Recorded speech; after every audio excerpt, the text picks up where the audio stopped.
Iginiit ni Senate President Chis Escudero na hindi maaapektuhan ang impeachment trial laban kay Vice President Sara Duterte.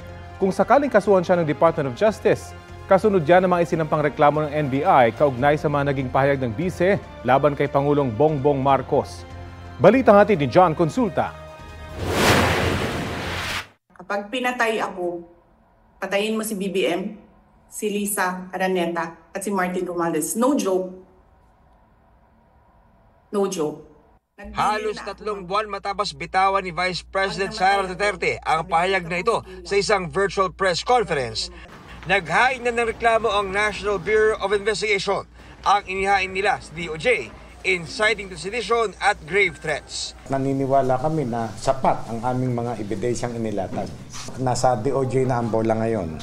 No? I-determine nila kung magkukondak sila ng preliminary investigation at later i-file ang case sa court. Tinangkaraw ng NBI na hanapin ng umano'y taong tinukoy ng bise na kinausap niya pero di nila ito natuntun. 2 beses inimbitahan ng NBI si Vice President Duterte para magbigay ng pahayag pero di ito sumipot. Kami ay political, straightforward. Wala sa aming nag-utos, wala sa aming nagdikta kung ano ang dapat gawin sa kaso.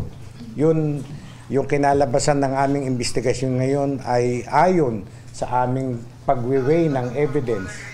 Kamakailan, sinabi ng bise na wala siyang binibitawang assassination threat laban kay Pangulong Bongbong Marcos. Kinumpirma ng DOJ na natanggap nila ang inihaing reklamo ng NBI. Sasailalim ito sa preliminary investigation ng National Prosecution Service. Sabi ni Vice President Duterte, inaasahan na niya ito. Ayon sa DOJ, sa krimeng grave threat, sinabi na noon ng Korte Suprema na ang mahalaga ay ang intensyon sa likod ng pahayag. Kahit hindi raw natatakot ang pinagbantaan, ang importante ay sinabi ang pahayag ng may intensyong manakot.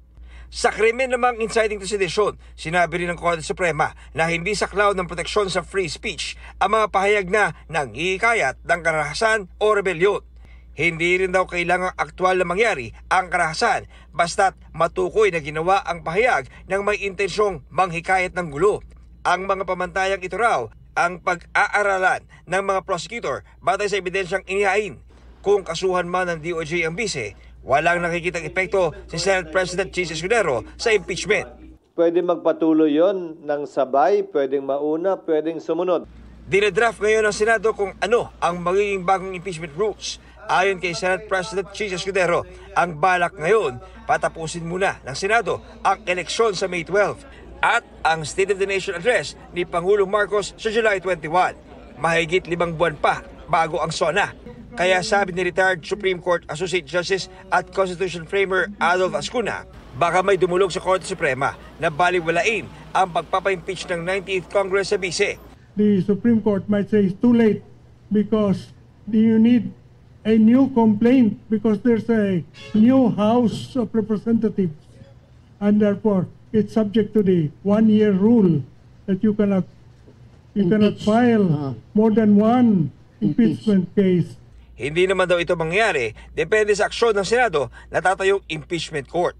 Unless the tribunal has already acquired jurisdiction, because jurisdiction once acquired is not law.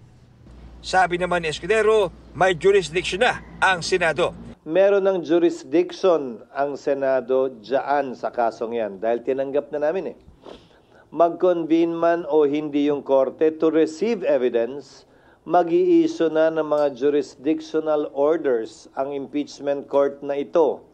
Kaugnay ng pagpapasagot, na pag-usapan na natin yan, pagpapasagot sa nasasakdal at paghingi ng tugon doon ng prosecution naman. John Consulta, nagbabalita para sa GMA Integrated News.